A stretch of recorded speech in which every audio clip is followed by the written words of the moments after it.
So I want to thank you all for coming here tonight.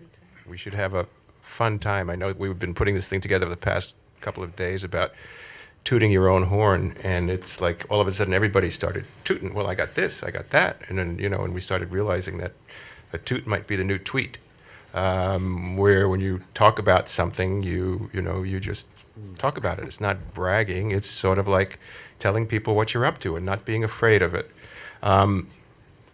I remember one of my best courses in college was an English course where we took idioms and tried to look up the derivation of them. And quite frankly, there was no consensus. There were some biblical concepts. There was even some sexual innuendo that I didn't want to go near. So I decided rather than do that, I found this wonderful blog from this photographer lady who wrote something called Toot Your Own Horn Without Looking Like an Ass. And I just wanted to read a little bit of her piece because I felt it was really right on the money in terms of what we're trying to do and what we should be doing, and then we'll have the panelists discuss it, and then we're going to break out into little groups, and you can meet the panelists individually. But this lady said, I always tell people, toot your own horn, no one else will. For some people, this comes naturally, but for many, it is awkward and uncomfortable. More importantly, most people don't know how to go about this without seeming cocky and self-inflated. I became more comfortable with myself and my knowledge of what she does, which is photography, and found it easier to discuss. Still, I didn't go out of my way to toot my own horn. This saying has a negative connotation, but I found that it is essential to success. By talking about your abilities and accomplishments, you help others to take an interest in you and to gain confidence in yourself and your work. There is a difference between bragging and tooting. Her trick is to be passionate and never to compare herself to somebody else and say, I am so much better than they are, and this is so much better than anything else that's being done and stuff like that, which is a whole different kind of construct. So I felt that that really is something that we need to look at and try to empower ourselves to do, particularly in this digital age where there's so much we can do on our own before we get to the stage where we need a press agent or a publicist or anything like that, even though we have one here who will help us. And it's important to be able to do these things ourselves. It's important to take advantage of all the tools that are given us on the internet. And for some reason, writers more than most are resistant to it. So before we even get into the discussion of, where do we go with publicity, how do we do it, the technical side, I have put together what I call a team of characters. It's almost like a play. Each character has their own role. Henry Bollinger is the professional publicist, has his own agency. You are president of EPS, if I'm not mistaken, which is a society of publicists. Bruce Cameron is an esteemed writer who is terrific at tooting. He is one of the best tutors I know. Zoanne Clack, who is the executive producer of Grey's Anatomy, or Dr. Clack, as we like to, co-executive producer? Oh, sorry. Who really, when I spoke to her about this, she said, that sounds so terrific because I'm going to be out of here in a couple of years, and I want to make sure people know me. So she's coming at it from a person who is looking ahead, all right? And Mr. Kildea, Greg Kildea, is the trade journalist who often deals with us on a direct basis, and I hope that he'll be able to tell us what we can do. Rebecca Roy, the industry therapist, we left the off of her title there, so it could be sheet metal workers, I don't know. Anyway. Depends on where you're at. Yeah. But she has built a career dealing with the creative types, and she herself comes from a background of acting and Olympics and all sorts of competitive things. And Doug Welch is our techie. He has built That's all he has built so each one has their own role, and we wanted to discuss this from their skew, their advantage point, so that we can get a rounded picture of it. So before I get into it, I think, Rebecca, I'd like you to go first, since you're the therapist. Okay. And most of us are resistant to doing anything. For me, I know picking up a phone and calling somebody is an effort. so I have to force myself to do it. And maybe you can talk a little bit about the psychological dynamics, or whatever you might call it, that prevent us and make us reticent to put ourselves out there. Well, I think that writing is such an inherently personal and fragile process that it becomes a personal relationship to your work, that where you have to use all of the dark spaces within you, all of the shadow material, the anger, the sadness, the sense that I'm afraid of humiliation, afraid of rejection, and that can stay hidden when you're writing. But once you step out of that and you have to promote it, then you're in an interpersonal relationship with your work. It's no longer just yours. Someone else then is interacting with it. And if you have a lot of personal messages that I'm not good enough, they're going to find out I'm not a good writer. I don't know what I'm doing. If they find out I'm not a good writer, what will happen to my dream? How will I ever reconcile this? All those messages are going to come flooding to the surface really strongly. And so the key is to start to embrace all of that as part of you as a writer, as part of you as a human being. That's what makes your soul, and that's what makes your writing good, is all those dark places that you're afraid of. But when it comes to promoting it, you also have to learn to accept them as okay.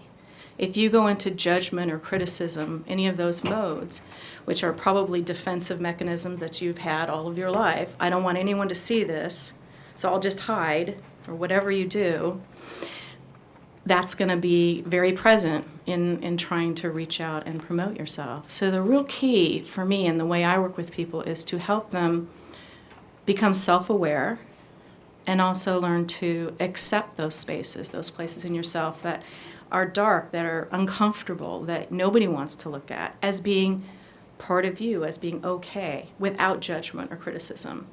And once you can do that, then you can start to become more authentic with yourself. You'll become more authentic with your work. And everything will start to deepen and richen. And become enriched. So eventually, when you start to put it out there, you won't feel so bad about any messages that come to the surface, such as I'm not good enough. They'll see I can't do this. You'll just embrace it as part of who you are. That's just what you've worked through. I was telling Diane that when I was asked to do this today, I had the same thing. I had all kinds of messages that flooded to the surface that I had to work with before I came up here, And it's the same thing, because I can hide behind being a therapist and telling other people how to help themselves. But when I get up here, it's me. So then I'm in an interpersonal relationship with my own material, which is what you guys do when you're with your own material. Suddenly someone's going to see it. Rebecca? Well, I mean, because one of my theories on this about tooting your own horn is not just when you have a project to sell or, that you got hired for something, but your whole person, your whole being. And there's a reticence to do it. Just give you an example. I'm a tennis player, all right? I love tennis, and I won a tennis tournament. And so it went somewhere that, I'd won this tennis tournament, and lo and behold, the Tennis Channel contacts me. So it's really about who you are that you put out there. It's not just about you as a writer. I mean, you're a swimmer. I mean, you're Olympics, whatever it might be. Tell people about that. I mean, so that I don't mean now. I mean, just whoever they are, so that people. My attitude is out of sight, out of mind in this industry, and sometimes inside, out of mind. The thing is that, let somebody have your name there in front of them, or they get to know you and get to know who you are, so that if something comes up that they feel you'll be right for, they go like, hey, there's a tennis player. Why don't we get this guy? Or there's a swimmer or whatever. Right. And you have a common bond. And there seems to be a reticence, certainly on my part, to even do that stuff. Just say, well, who cares whether I run a tennis tournament or not? Or who cares that I'm a swimmer and I love to swim? Right. Is there a reticence just to say anything about yourself? Well, it's what you say to yourself about yourself that'll be the obstacle, such as who cares that I ran a tennis camp? Who cares that I was an Olympic swimmer? I mean, no one cares about hearing about that. So you have to look at that and say, well, that's part of who I am, and that space where I'm criticizing and judging myself is what's getting in my way. So just allowing that to be there and be authentically you and do it anyway. Is there an exercise? Feel the fear and do it anyway. Okay, all right. Well, Yes. to use an entertainment metaphor, I mean, what I always tell people too is you don't know who your audience is. The fact is we like to think in the industry we know exactly that 18 to 35 male earning 50,000 a year and over demographic, and the fact is we don't, especially online. You don't know who your audience is, and I can guarantee you, as I'm sure Rebecca would say as well, someone out there is going to be interested in what you do, and whether it's someone who does tennis or sports or anything else. Yeah. All right. Mr. Bollinger, the professional. You're now not soliciting clients. Why not? But these people may become clients. Okay. All right? So from your vantage point, knowing all the gimmicks and all the tricks to the trade and everything like that, I remember I had an agent who said to me, you don't know, you can do 90% of what I do. You don't need me to do it. Is there stuff that we can do? There certainly is. I think the key to publicity on the part of an individual who might seek it is that the importance is to be proactive, not necessarily to wait and to see what's going to happen. My experience has been, and I think it's been generally true throughout the industry, that when handling a motion picture or television show, usually the writer is a person who will complain that he or she is not getting the attention that the director, that any of the other key players are receiving in a project. And the reality of it all is that when I've handled these shows, and there's been a writer who has a reputation and could really contribute to the overall publicity or marketing effort, that person is usually very reticent. They say, well, just tell them about me. Just give them, but when I say I want to set up some interviews and I'd like to sit with you and discuss angles that we might explore, they're very reticent. And I understand that somewhat because I have a son who's a writer. And, although he's more upfront about it, the fact is that he was always very nervous about, standing out front of a project to talk about it himself as a writer. So the key to it, as I say, is if you want publicity, is that you need to be proactive. And that also leads to the topic of tonight's topic, which is what can you do yourself without the help, let's say, of a publicist to begin the process? Well, everyone in this room, if you're all writers, happen to have the most important skill that a publicist needs, and that is writing. And yet, I'll tell you that fully 60% or more of working professional publicists cannot write, okay? And yet, that is the most important skill that we need. But you already have it, so that you're in a very good position to develop or prepare, if you will, the basic materials that anyone would need in order to promote oneself. The key, again, is, are you willing to kind of make that statement, says, I'm going to write a biography to be used for publicity purposes.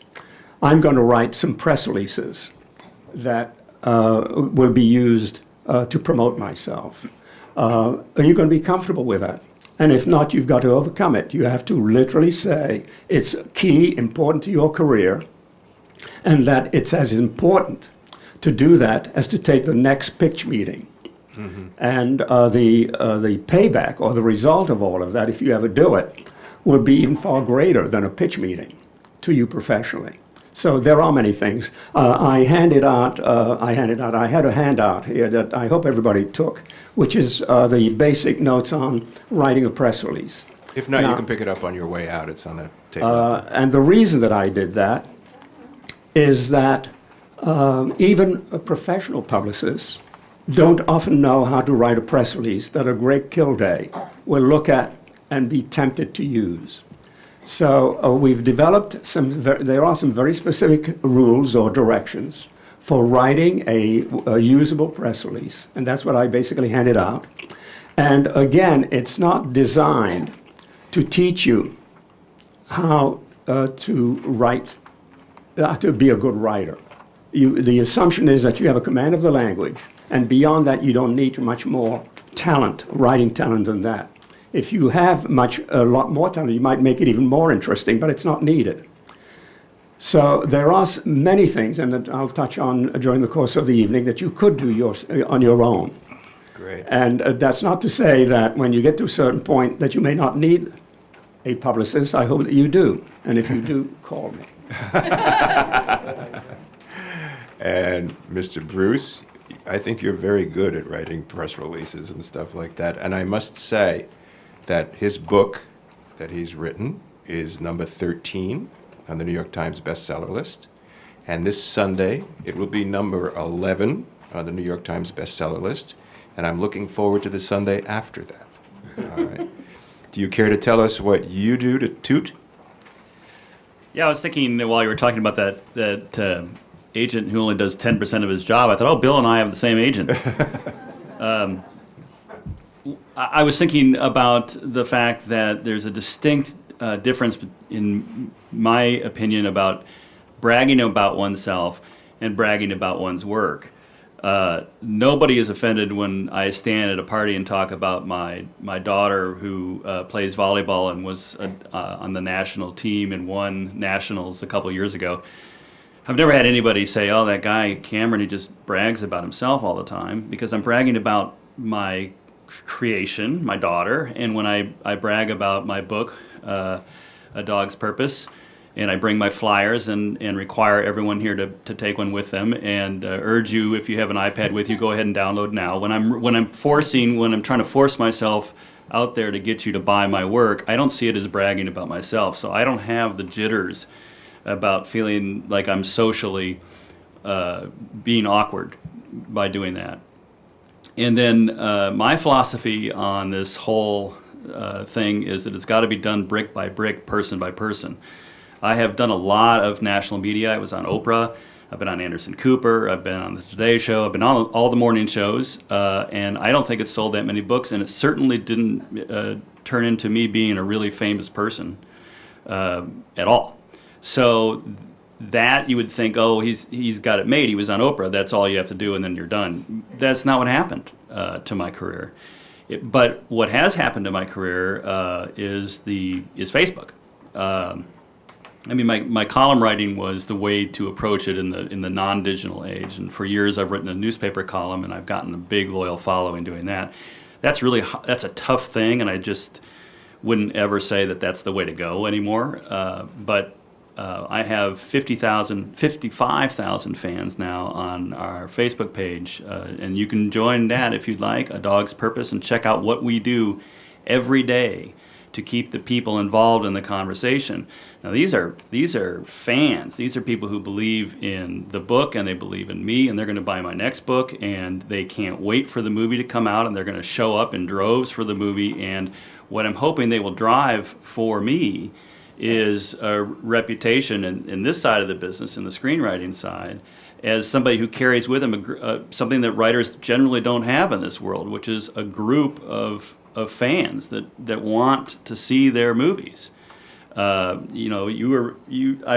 remember very clearly watching I won't name the director, but he was talking about why he made a particular movie. And he said, oh, when I read the script, I knew it was perfect for me. I thought, oh, so the script just sort of came, it was just sort of there. Who wrote the script, you jerk? I mean, it's not, these things don't just happen. They come from writers. We are the start of it all, the root of it all that grows the tree. And it's really important, I think, for all of us in this room, when we do have something out there, to identify it as being our thing. That you talk about, you should be talking about our show. Yeah, it's a collective thing, but especially if you're a co-executive producer of a TV show, that's your TV show. And yeah, great to be a team player, but I certainly would recommend you have a business card that has your show on it. Like here's my Dog's Purpose card, and then it's my business card, and it's got my next book on it, the one that comes out in August, called Emery's Gift. You can buy it anywhere books are sold starting August 30th. Right? Everybody, writers are forbidden to pitch here.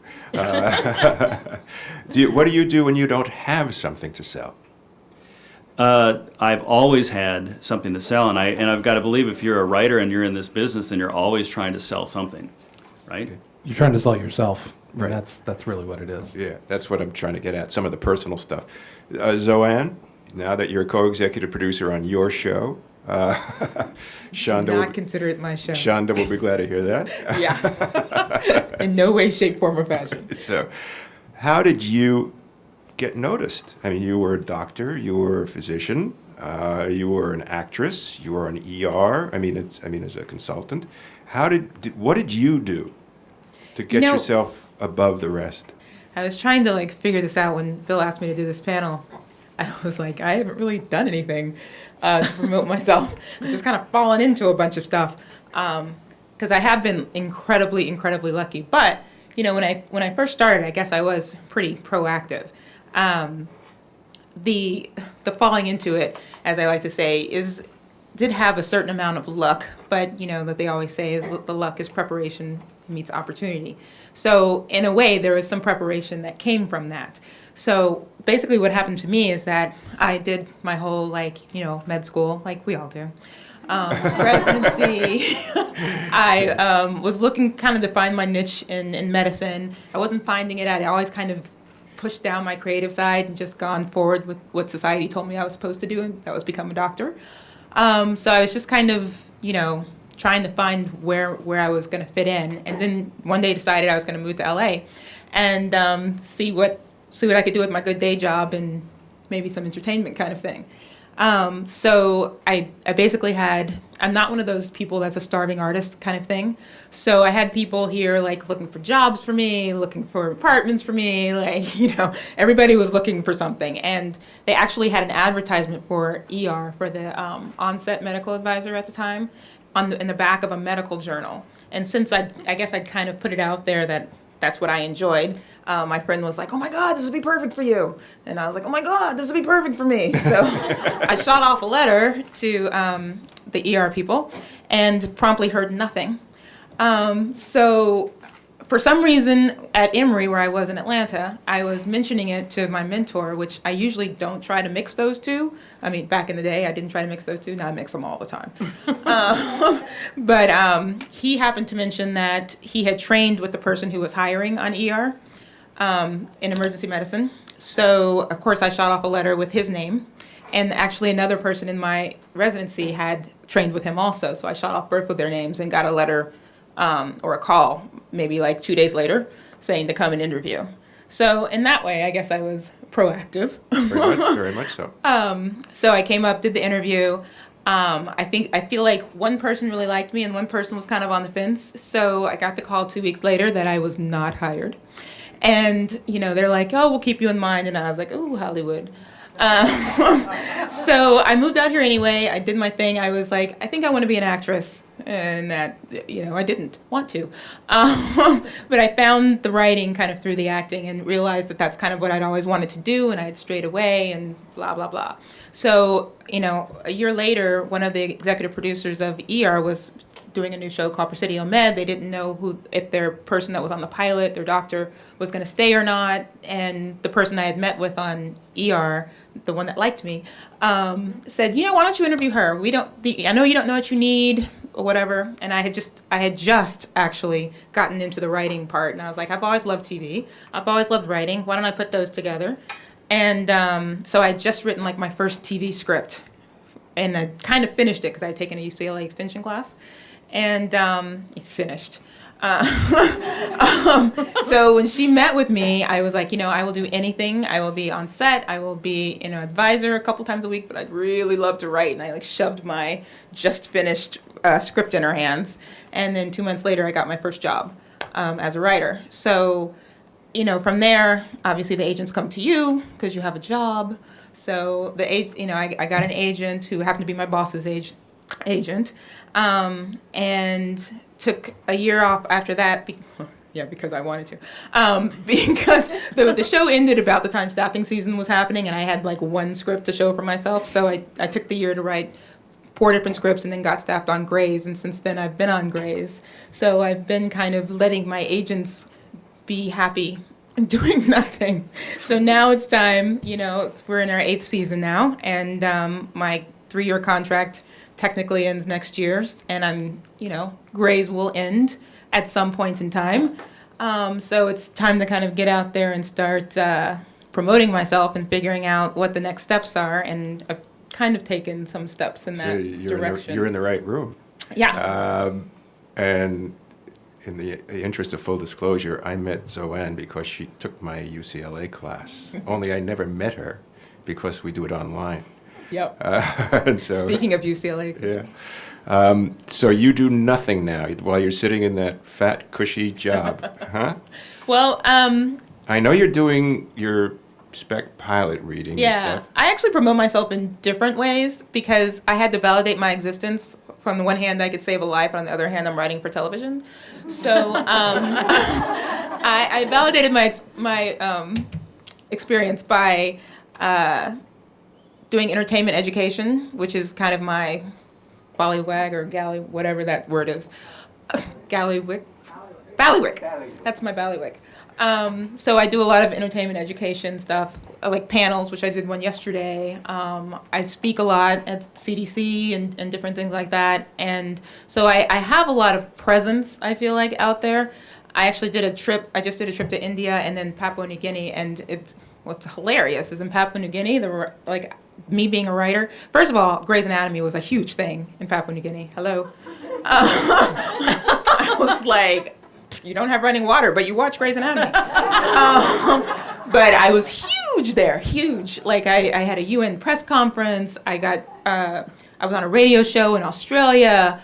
I called in and did a radio show. I did all of their local radio programs. I was, touted around like a celebrity. It was amazing. So that gave me a little bit of piece of understanding of like the other side. But then what Bill was talking about is I'm trying to do a spec pilot, which I've been working on for a number of years.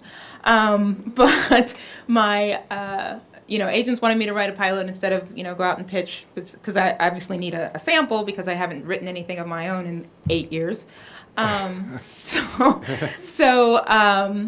I have my spec pilot that I've been working on and working through with this group called Lonila, which is kind of an international, how would you describe it? International startup amalgam. group. It's an interesting project. I mean, again, this is a group that takes, I don't want to spend too much time on it, that takes full use or tries of the cutting edge technology in the sense that we do the readings in real time.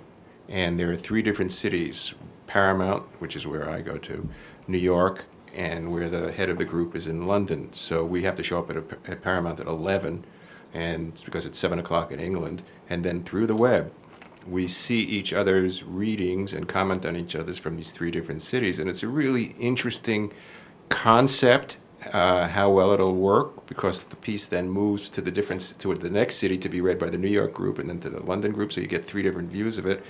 And again, it's using the cutting edge technology to try and see how you can frame it around creating something that would normally be done here by a reading around a table or something like that. So anyway, Zoanne got indoctrinated into that. And what they're trying to do too is like with when you work through it, it's supposed to be, each reading you do a rewrite and you get better or whatever. And at the end, they're going to try to have executives and people who might be interested to, tune in. So that gives you a kind of an in with that. But it's all exposure. I mean, it's all exposure. I mean, I'm doing an animated series, and there was one of the actors in England who had this great character voice that I have petitioned to possibly use on it, and I never would have met anybody like that. Anyway, Mr. Kilday, you're a tradester, all right? My understanding is that you can be contacted pretty much directly. You don't need publicists coming to you. And Zoanne, when she gets off her butt, can contact you directly. No, she has a good story. I appreciate that because that's what we're always Being a looking Hollywood for. reporter. I work as a Hollywood reporter. I oversee film news coverage. I don't get involved with the reviewing side. That operates separately. And I would say, I mean, one thing, I mean, we have competitors on the web here in LA who like to put out the image that everything we do is spoon-fed to us by the studios and we just take dictation. You know, that couldn't be further from the truth, because the amount of official stuff that's handed out would not fill the quantity of space on the web and pages in the magazine that we're looking to fill, nor would it be very interesting. So we're always looking for stories, and I tell the other reporters, and I know they all agree with me, some of the best resources out there for our purposes, forget about your purposes, for our purposes, are writers, for a number of reasons. We do different types of things. On the web, which has replaced the former daily trade that we had at the Reporter, you know, we're looking for breaking stories, new projects, projects reaching another level of development, about to begin filming. And writers can be very helpful on that because they're in on the ground floor if a project gets started. A studio is never going to call us up and say, we just hired a writer, we're in the early stages of development on something. Then they're not too eager for us to report that, because then the clock starts ticking on a project, and you know, they don't want us coming back a year later saying whatever happened to that project. But you know, if one of our reporters either knows a writer or commonly is talking to a tracking agent at one of the agencies who knows what script deals have just gone down, you know, that will be an early story for us. Another thing we do, both online and in the magazine, you know, we're interested in understanding how the business works, and that often translates into trend stories. So, you know, if we're at a point in the cycle where the studio suddenly put out a call for spec scripts, I mean, the writers and the agents are going to hear that call first. You know, 6 months, 9 months ago, suddenly the studios were all looking for fairy tale related material. Again, they don't call and tell us that, but we hear it from producers and from agents and from writers who get involved. So having relationships with various writers out there is very helpful. You know, we've got a couple of very good reporters in Boris Kidd and Jay Fernandez who really like talking to writers. And then there's a third area that particularly shows up in the magazine when we're doing a longer feature. A movie now is being released, and we want to go back and write a story about the history and development of that film. You know, you can start with the director, and you'll get one version of that story, which doesn't always include the 2 or 3 years of development that went into the script before he became involved. And again, I mean, there are all kinds of exceptions. There'll be a writer, there'll be a director who may have written the script or have worked with the original writer from the beginning. But when you're piecing together one of those stories, particularly looking backwards, I mean, it's very helpful to hunt out the original writers, particularly if it's one of these big summer movies that have been through 3 or 4 sets of writers, and just hear their perspective, because the project may have morphed in very interesting ways along the way, and the writer is someone who, again, has that ground floor vision that he or she can explain to you. And also, I mean, finally, I would say in talking to writers, you know, one advantage to me is they tend to be the most articulate of the bunch when you've got directors and you've got producers and you've got writers. Again, that's a generalization. There are always exceptions. But again, we're always looking for a good quote or somebody who can capsulize something that they're talking about. And again, a writer is often an ideal person for that. Did I understand you correctly? Do we have a Toot connection here between you and Zoanne? Yeah, no, I mean, you know, another thing I'd just throw out, I mean, you know, sometimes when you're new or you're the beginning stages of a project, you know, I'll tell you some of the challenges here. You know, we have limits on our time, we have limits on our space, and there's always competition in stories. So if someone is new, you know, I mean, we'd like to give them a hearing, like on a Tuesday when I'm closing the magazine. I'm less likely to give them a hearing than on a Wednesday or Thursday. So if they have the bad luck to call on Tuesday or to email on Tuesday, I may not give them that time. But if someone comes in with an interesting backstory. I mean, a few years ago, I forget the details, but there was a story, essentially a first-time writer who had been working as a toll booth taker in New York and had written his first screenplay nights while he was, making change. That became, for us, for a trade story, it was not just John Doe has sold, my best friend screenplay to X studio. It became an interesting story about how this man who had no connection to Hollywood, found the time to write a spec, somehow got it to the right hands, and, that becomes a real story. So again, I mean, you get an interesting backstory, which we always love to hear. Great. The challenges in getting attention in the press, it's a bit like auditioning. You do have to have a thick skin, because as I say, some days I might be sitting back and I have the time to hear someone out. Other days I don't.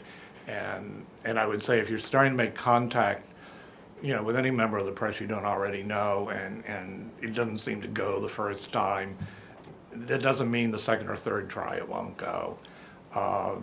It helps all of us if we're contacted by email, particularly if you have a story to tell and you want to take a little bit of time to tell it, because we may not be able to get to it right away, but then later in the day when we're reviewing things, we may be able to get to it. That's great.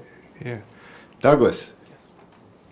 Down there. Down here, All all the right. way All right. You have this group of writers here who want to learn how to do it themselves. They're motivated by the therapist. They have the access to the reporter. All right. They know when they get big, they can go to Henry. What are they going to do now? What does the web offer them? Well, first of all, I want to tell everyone that everyone in this room has the ability to use the tools that are available today. None of you are stupid. None of you are incapable of using the technology. We've been led to believe over the years that technology is hard. It is not hard. It can be confusing. It can be a little crazy sometimes, but it's not difficult. And each day, it's gotten easier and easier and easier. Nike had it right. When it comes to promoting yourself, just do it. My biggest issue in talking with people about using these new technological tools is getting started. And one of the biggest problems in getting started is letting perfection get in the way of good enough. Okay? Your goal is to start. I don't care if it's a scribbled piece of paper held up to an iPhone, snapped a picture, and put on a blog somewhere. Get started. Because I see people just spin their wheels over and over, waiting for that perfect website, that perfect. Don't. Do it today, because every day you're not doing it, and I know this is going to sound really blunt, but if you're standing still, people are going by you. Okay, you cannot stand still today. You've got to be moving forward. Part of my job is to be a cheerleader for people and to convince them they have something interesting to say. Why? I'm not real sure, because we should all realize that if we don't have something interesting to say about ourselves or our work, we've got much larger problems than just getting on the web, okay? Everyone's got something interested. Everyone has a piece of information that somebody else wants. That's what I call an expert. In fact, people say, well, you're an expert in this or you're an expert in that. I said, no, an expert is someone who has one more experience or one more piece of information than someone else out there. Because there's someone out there who wants it. Now, remember I made the comment before, you don't know who your audience is. It's not your concern. Your concern is to put stuff out there so that people can stumble across it. Because you don't know where that next job, that next article, that next promotional possibility is coming from. Your job is to simply get the information out there and let the people who want to know about it find it. Okay? So how, without getting too technical, I have prescriptions. How would you I know you could get very technical. How would you suggest we begin? And I agree, get perfection off your back. I literally, with some people, because I can see people lock up when I start talking to them. I mean, I'll get, you need to do this and that, and they're like, huh? So I started doing what's called a prescription. Go back to the medical analogy here. Literally a series of like 3 or 4 steps to get them going, because I find that once you get them going on one thing, things tend to follow after that. First thing you need to do is you need to have a blog. And by that I don't mean a website of your own necessarily.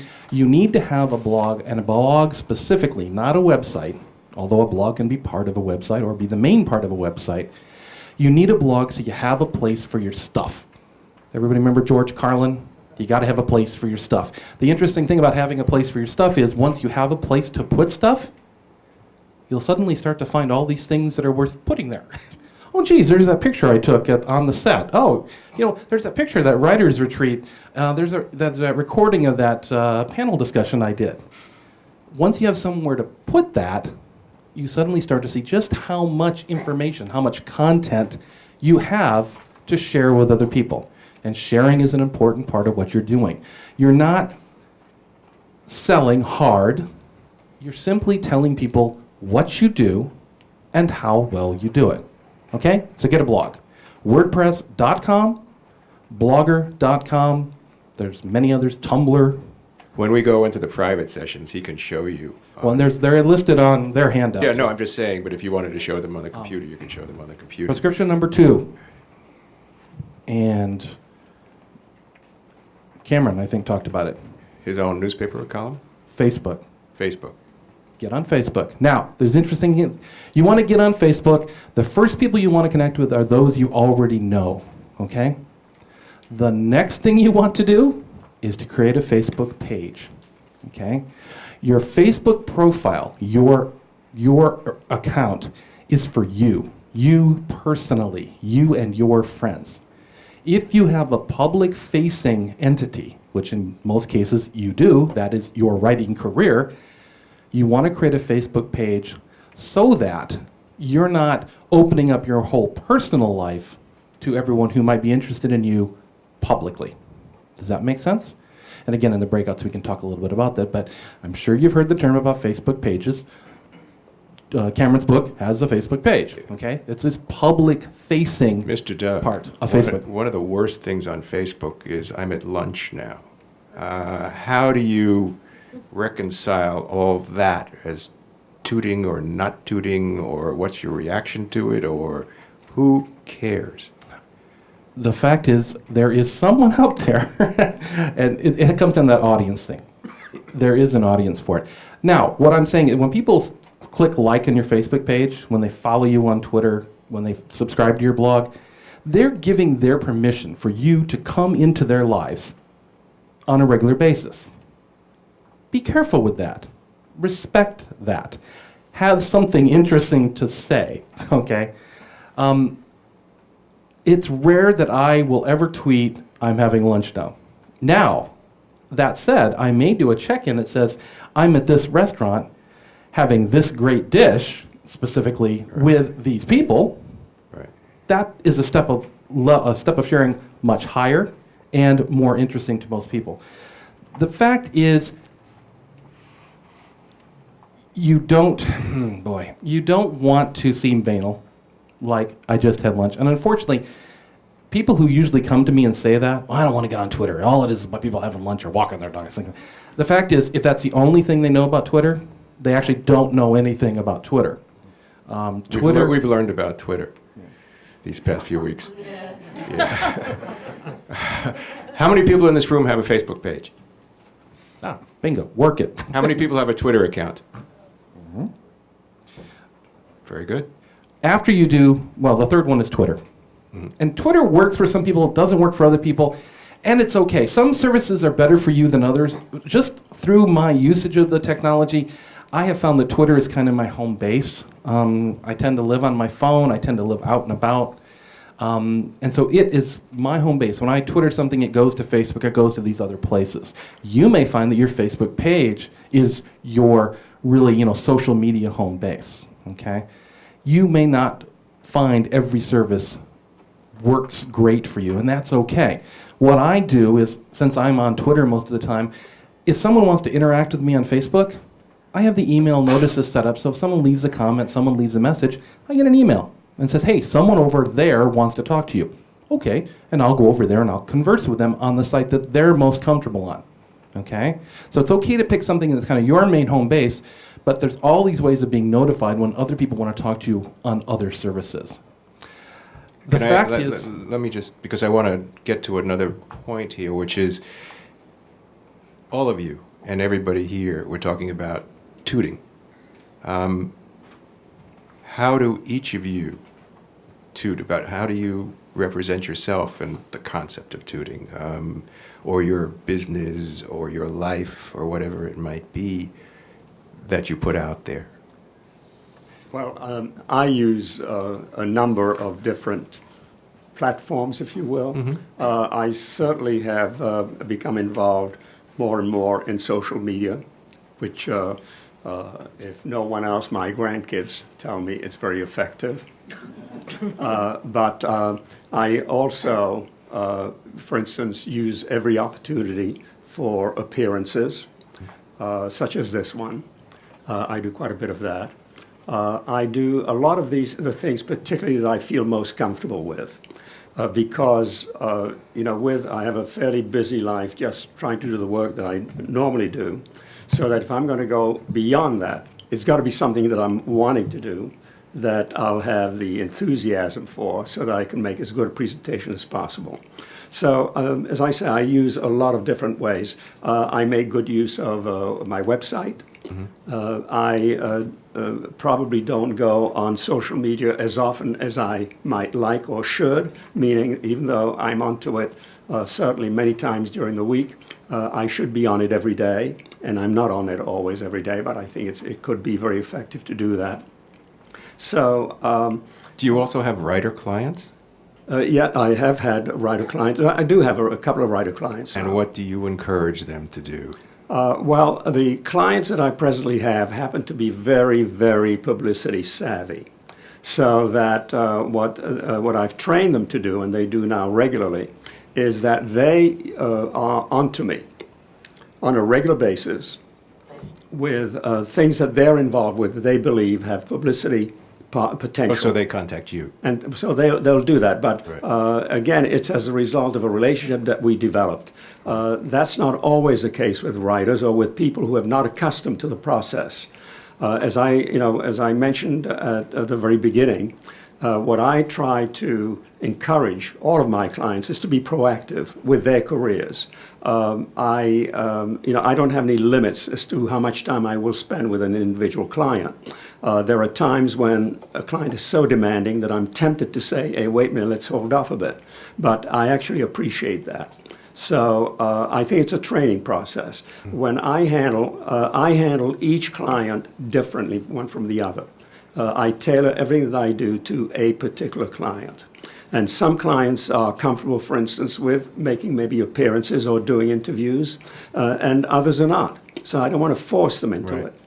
So it's really developing a relationship. Right. But I think the key to it all is to try and get everybody that I deal with to really feel comfortable Right. about suggesting things that should be done with their careers. Bruce, what are some of the wildest toots you've done? I don't even have an answer for that question because I'm sitting here reflecting on tweeting and tooting, and I'm also glad that this wasn't the how to blow your own horn seminar, because there are lots of ways that could have gone wrong. What I'm thinking about is, for me, this toot your own horn thing and using social media is about having a conversation. But keep in mind, my goal is very specifically to build an audience of people who will be interested in me in a variety of platforms. That's my goal. If that's your goal, I can tell you that I had a policy way back in the 90s of answering every single email that I ever got from a fan. Every single email. Served me really well when my home paper, the Rocky Mountain News, went down, and I had no home paper. I'm a syndicated columnist, but my biggest paper was the Rocky. The Denver Post declined to pick me up, so I went to my fans from Denver and said, "Could you please send an email to the editor of the Denver Post?" And we swamped that guy, and he changed his mind. And now I'm still in the. I missed like 3 weeks in Denver, and then I popped back up in the Denver Post, and I've been there ever since.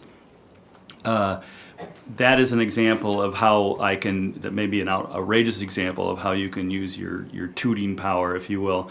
But if you go on our fan page, you'll notice that we try to have a conversation going every day where people feel that they are invested in the community that's there, that they are writing me. That's why I don't like Twitter, because Twitter is a one-way, hey, I'm having lunch with Steven Spielberg. Yeah, like that's going to happen. That pushes information out there. What I want is a dialogue with the people who are my fans, and I want them talking to each other. How would you recommend that people here get started? Well, I'd say if it's your goal to do the same thing that I'm doing, which is to try to build a base, then you start with a fan page for yourself, but it's heavily connected to whatever projects you've ever been on. You bring people in and you ask them questions all the time. What should I be doing next? What shows would you like to see? Did you watch Grey's Anatomy last night? Aren't you blown away by the quality of the writing on that show? Stuff like that. Get them in, and the medicine is like a lot better than what Bruce Cameron would have come up with. So, although I will say there's something to be for inventing your own diseases. I've done that before, and it's really good. But so. But if that's your goal, but if that's not your goal, I mean, I was thinking if you're a TV writer and you're not really thinking that building an audience with the individuals who are going to be interested in your work is going to be of any value to you, there's another way you could use the community, which is to go reach out on Facebook to the people that are in your industry and have conversations with them. You could be friends with Facebook, but you can be friends on Facebook and wind up being friends, which has happened to me with a number of individuals. And I think that would stand you very well in this town. It's I also a different found approach. that LinkedIn was very, very effective for me in connecting with people and creating contacts and everything like that. Rebecca, Yes. my dear, you're the industry therapist. Yes. How do you toot that? I offer information that's helpful to people to help them get through their day and get through the industry and survive and thrive. And so I'm promoting myself through the information I can provide that's Is this on a helpful. website or? It is on my website. Okay, all right. I didn't know whether you went door to door or not. No, I don't go to door to door. But I also do a lot of media. I do a lot of mainstream media, do a lot of television. You know, I'm providing information. Again, it's about providing information. So then the benefit, of course, is that my name's out there. So everybody could basically do that. I mean, everybody in this room has something to say about themselves, all right? And you started your own website to do that. Right. What did you do before you had the website? Did you just Facebook or MySpace or tweet or anything, or? I did speaking. I did speak at a lot So of you this. did appearances? Yeah, I did appearances. I still do appearances. Okay. Yeah. Mr. Kilday, if you could tell this group here how they could get started with a relationship, to do it themselves, to get some publicity about who they are. It might not be a project. It might be something they want to do, something they have done, something that, Bruce was talking about his daughter, you know. Well, I mean, the old cliche, it's all about relationships. And again, I guess you have to put yourself out, whether you put yourself out in physical settings or digital settings. If you're talking to other people about things that interest you, you're going to encounter people who share those interests. And, that can spark things. I mean, again, with our writers will be out and just having a conversation and learn something that can be the germ of a story. I find at the moment, I find Twitter the most interesting thing for me because I learn things through it. I think if you've got anything published, whether it's an article about yourself or something you might have written, send that link out. And again, you don't know where it's going to end up because someone who follows you may pass it on to somebody else, and I may see it. Twitter's really changed my reading habits, and I find in the morning, rather than reading a newspaper, which I've kind of now done the night before, I will kind of go through the Twitter feed and kind of be led to things that I otherwise wouldn't find. And again, for me, it's a source of ideas, and in some cases it becomes the beginnings of people that I might communicate with back and forth. So I find it really useful. The only caution I would give there is, I wonder in the case of writers, when do you start giving away your best lines for free? And think about that. I mean, and I'm aware of that too. If I think up a good one-liner, I have to decide, do I want to save this for something I might write or a headline, or do I want to put it out there and amuse my friends right now? But is it to me, it's almost tied hand in hand with what I call networking. And when you network to all these faceless individuals, you toot. And you create these relationships with people that you never came across before. But you have to be willing to open yourself up like that. It's not like speed dating where all of a sudden you put a picture up of George Clooney. So you really need to network through these sites. Is that correct, Doug? I mean, rather than just... Well, just to go back to what you said about the whole recent situation with Twitter, I have a common phrase I come back to when anyone brings stuff like it up. Just because someone uses Twitter for something stupid doesn't mean you can't use it for something good, okay? People will do stupid things whether they're standing on the street corner or whether they're on Twitter, so be aware of that.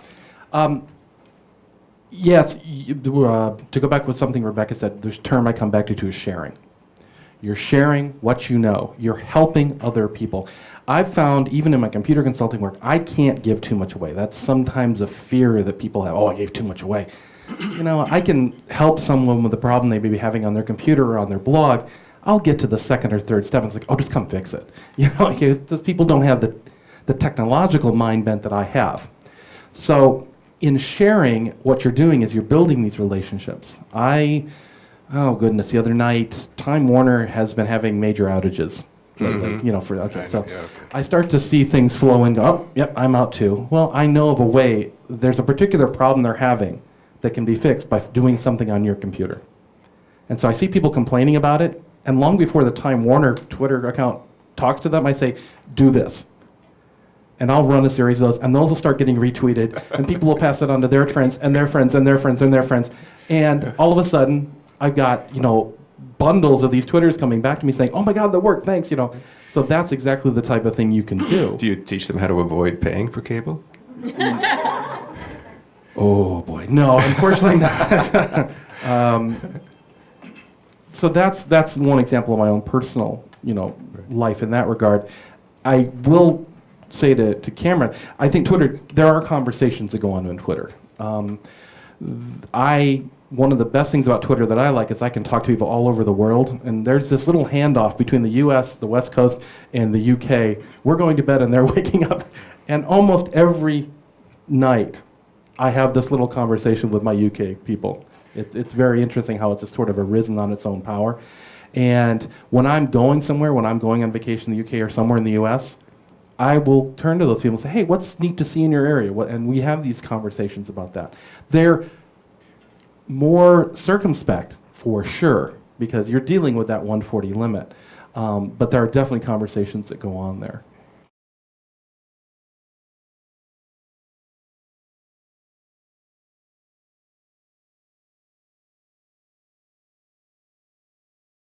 I can kind of get answers. I was a coach of Olympic teams as an athlete myself, so it was kind of an interesting mix of wanting to help people go as far as they can and work really well with height. I'm also know how to kind of move someone along, and I thought it was a really rare combination of skills, and I just feel it's so needed. Because there are a lot of therapists, but they don't know this world within their. I would say what's missing is the interpersonal truth.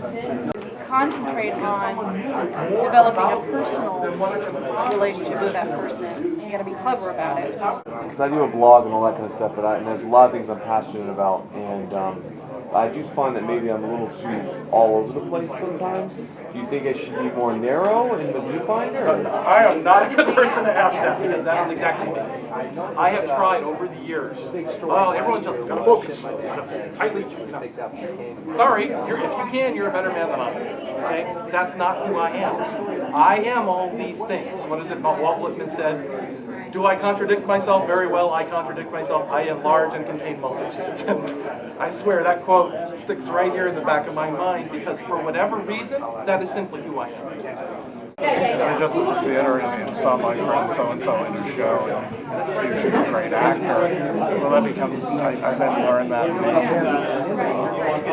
I actually think you can use your friends sometimes. I mean, if you don't want to toot your own horn, sometimes your friends, particularly in the Twitter or Facebook setting, can do it for you.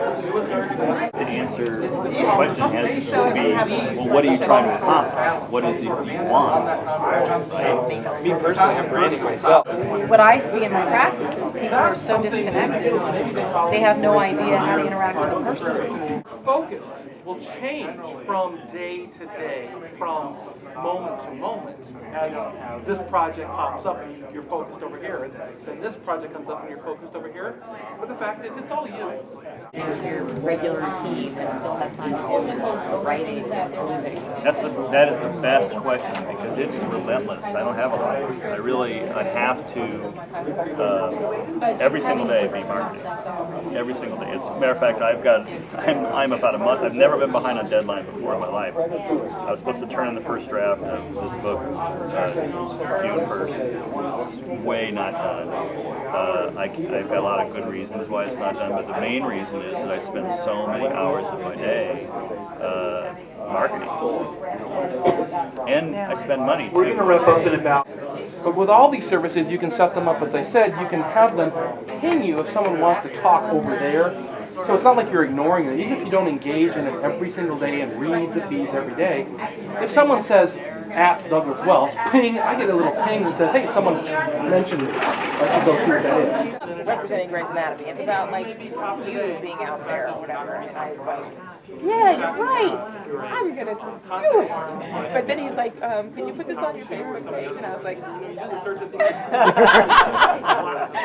so I still have to like get over what Rebecca was saying. Just start putting stuff out there. So Frankly, you just tweet.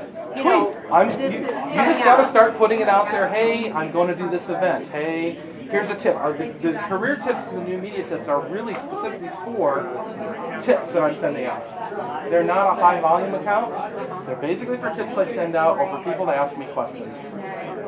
So tips are a great way of getting started, sharing what you know. The answer for me is get a conversation going with the people on your Facebook page. Like on my Facebook fan page, there are conversations where I will weigh in maybe once or twice on 80 or 90 comments on something. But I'll post, somebody will send me a picture of a really cute puppy and I'll put it up there and say, this is a really cute puppy. And everybody will say, oh, I like it.